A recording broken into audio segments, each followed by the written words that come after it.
3 years ago, I became deeply committed to serving society during my 20s and joined a volunteer organization that offers moral and material aid to World War II veterans, orphans, the disabled, and other individuals who have been abandoned by half of our country. It was during this period that I became acquainted with Grandpa Arseny, who was in his 70s back then. Grandpa Arseny was a familiar figure to those who were eager to lend a helping hand, as my colleagues informed me. About 48 years ago, he suffered from a severe vascular disease that left his left leg almost completely amputated. Nevertheless, despite all the hardships, the old man remained resilient, adeptly moving around on a rudimentary prosthesis and supporting himself with a metal cane. He lived alone in a rundown Khrushchev apartment that would have been unbearable even for a healthy individual to reside in for an extended period of time. After his mother and younger sister, who had been responsible for his care and treatment, passed away, Grandpa Arseny was left with no children or grandchildren. His pension and meager disability allowance barely covered his basic needs, limiting his diet to plain oatmeal, kefir, and black bread.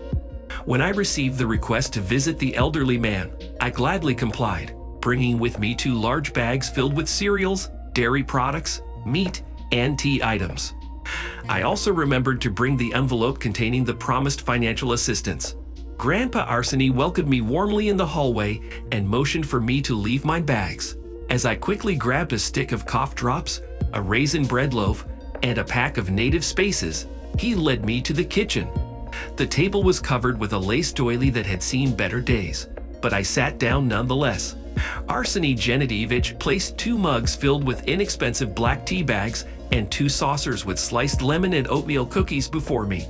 As I opened the sweets and sliced sausages for sandwiches, the kettle whistled, and the pensioner generously added 2 sugar cubes to each mug filled with boiling water. As I sipped on my tea, Grandpa Arseny engaged me in a lengthy conversation about my life, intermittently expressing gratitude for the gifts and refilling my cup with fresh boiling water. He passionately recounted tales from his childhood and teenage years, including how he used to flirt with pretty girls during his student days. He stared at me intensely from beneath his bushy gray eyebrows, his eyes gleaming with fervor, set in a network of deep wrinkles like those of a road track. It was evident that the pensioner had something of great importance to share with me, yet his face was overcome with anxiety, which seemed to stifle his words. Perhaps sensing my confusion, Grandpa Arseny paused for a moment before speaking up. "I have a feeling that my time in this world is coming to an end," he said, his tone serious. "Please, son, show some respect for this old cripple and listen to what I have to say. Come on, Arseny Genadevich, you still have some gas left in the tank." I chuckled. "What is it that you want to share?" His expression turning grim like the sky before a storm. Grandpa Arseny pointed to his prosthesis with his left hand and said, "I want to tell you that it wasn't an illness at all. Well, maybe it was a disease, but definitely not the one that those people in white coats told me." The story that followed made me question Grandpa Arseny's mental state several times, but I listened intently, asking for clarification on certain points. As I recount the story from my memory of that day, it is told from Grandpa Arseny's perspective. In 1972, when I was a third-year student at South Ural State University, I was almost your age and preparing to become a certified anthropologist. I had dreams of becoming a scientist. That summer, our ethnographic practice took place, and I was part of a group led by a senior teacher.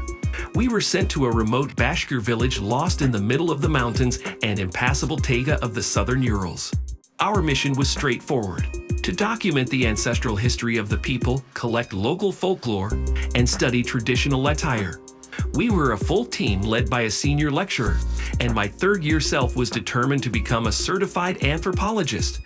The location of our ethnographic practice was a remote Bashkir village, nestled amidst the mountains and the dense taiga of the southern Urals.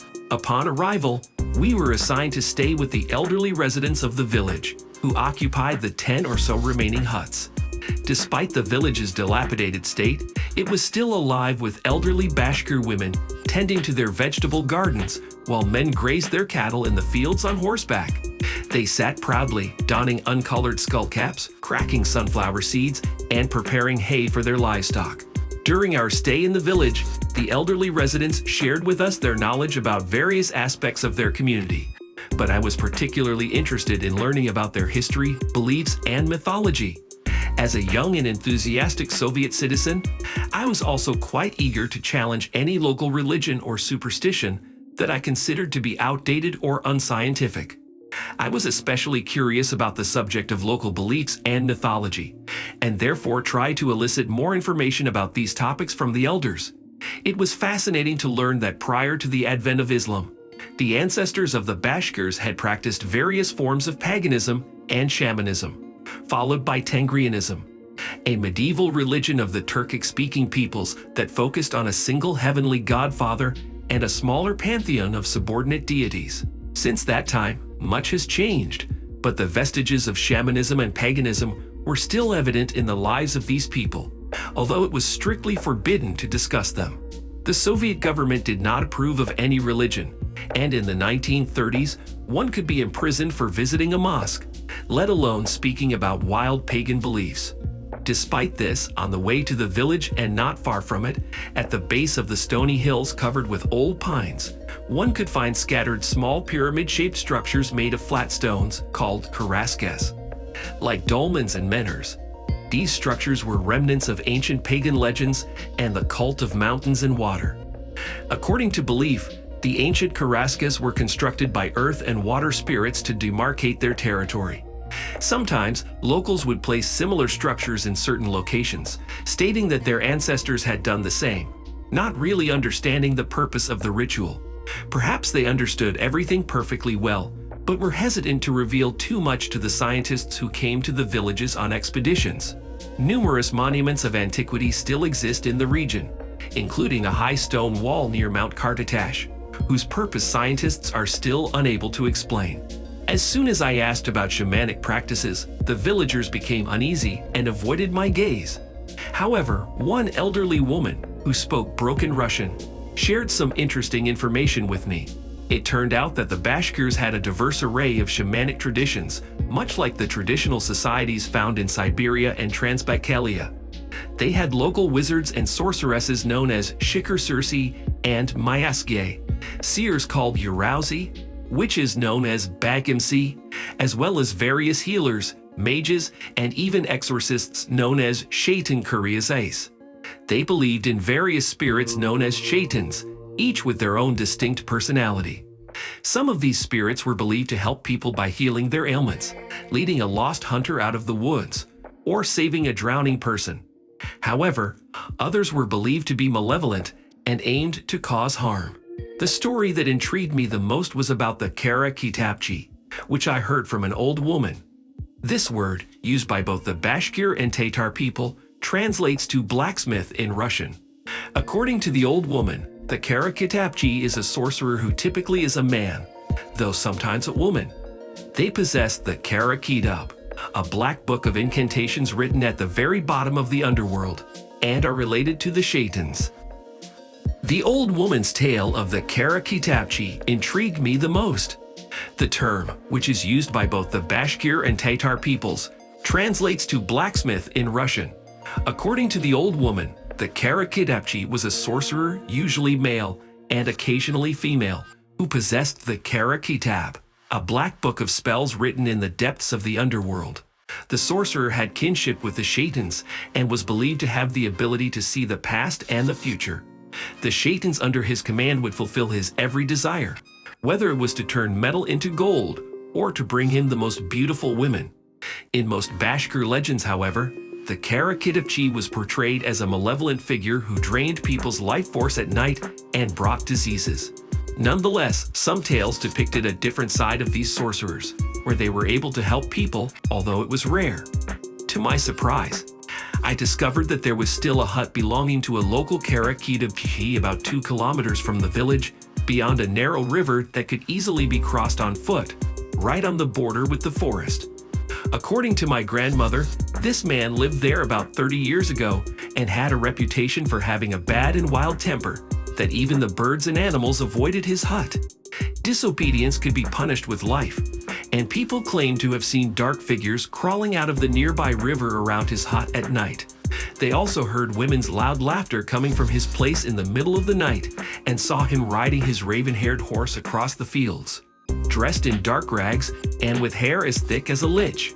The Soviet authorities visited him several times, threatening to shoot him for spreading obscurantism, after which they never returned to the village and then stopped visiting him altogether. Eventually, the man himself disappeared, but the hut remained in place, and no one dared to approach it, even on pain of death.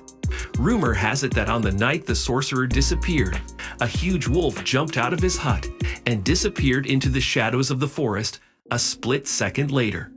To say that I was intrigued by the story would be an understatement. The very next day, I decided to venture across the river and see the blackened hut of the local sorcerer for myself, under the guise of going on a quiet hunting trip. At that time, I was brave and fearless, except for my fear of atheism, which was common among us.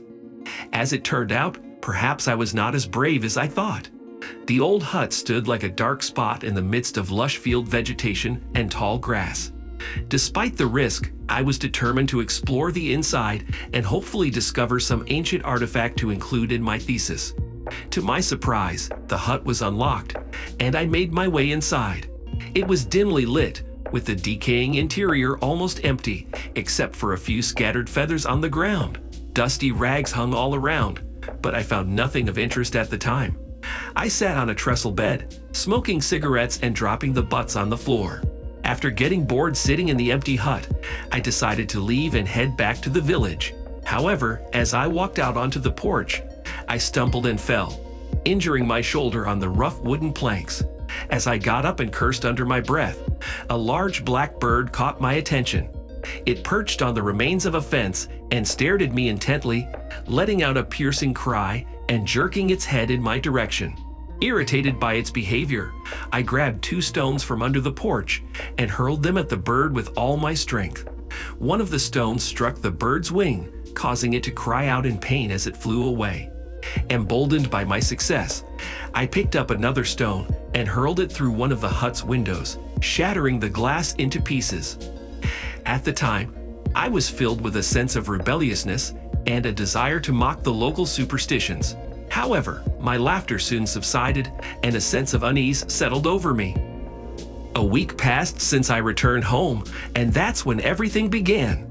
At first, I was hit with a fever, which I believe was due to the scorching July heat. I informed my mother, who suggested I rest to recover. In the dead of night, I was awakened by an excruciating pain that radiated down my left shin. I stood up, trembling on my right leg, hoping to alleviate the agony. It was only then that I realized a purplish-red blotch was quickly spreading from the tips of my toes. My screams roused the entire household, and within 30 minutes, I was being rushed to the surgical department of the nearest hospital in a state of semi-consciousness. The medical staff were perplexed, initially suspecting a contagious disease with a mysterious name. But my tests were perfect, and the tests for various strains came back negative. In less than an hour after I was admitted to the ward, gangrene had taken hold of my lower leg. The skin had turned black and cracked in certain areas, releasing yellowish fluid streaked with blood. My body convulsed with violent shivers. My dear son, I solemnly swear to you that if you were to examine my limb closely, just beneath the surface of my skin, you would behold thin, swollen veins of black color pulsing erratically, as if living a life of their own. These veins seem to be out of sync with my heartbeat and resemble tentacles. Despite my vital signs appearing normal and the larger veins and arteries in my leg appearing healthy, these smaller veins are quickly deteriorating. The medical professionals attending to me were in a state of panic and confusion, as they were unable to comprehend what was happening to me. They were forced to repeatedly cut me open, cleaning out pus from the ulcers, which were rapidly spreading by the minute. The shock on the face of the young intern is an image that will stay with me forever. Suddenly, everything came to a halt as my leg was amputated at the base. While lying in the hospital ward receiving intravenous treatment, I often pondered whether seeking aid from the local village healers could have saved my lost time. However, at that moment, such thoughts were far from anyone's mind. Subsequently, I received a diagnosis that seemed to be given to safeguard the medical team from being questioned. I had to withdraw from the university, and for a while, I took up menial jobs such as a sales clerk or a janitor. I also became disabled, which made me dependent on my relatives for support. Even after so many years have passed, I am still unable to comprehend the reason for my misfortune. Was it all due to a few dropped cigarette butts and broken glass?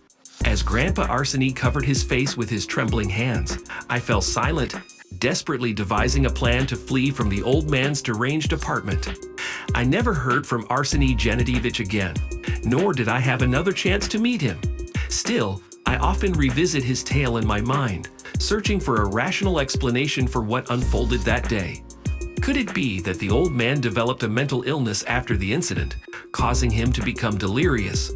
Alternatively, did Arseny genuinely come into contact with someone or something that took offense to his presence? I cannot say for sure. However, I admit that after that encounter, my unwavering rationalism was shaken to the core. I spent a couple of years working as a volunteer, and though people shared their stories with me, I never encountered anything quite like that again, for which I am incredibly grateful.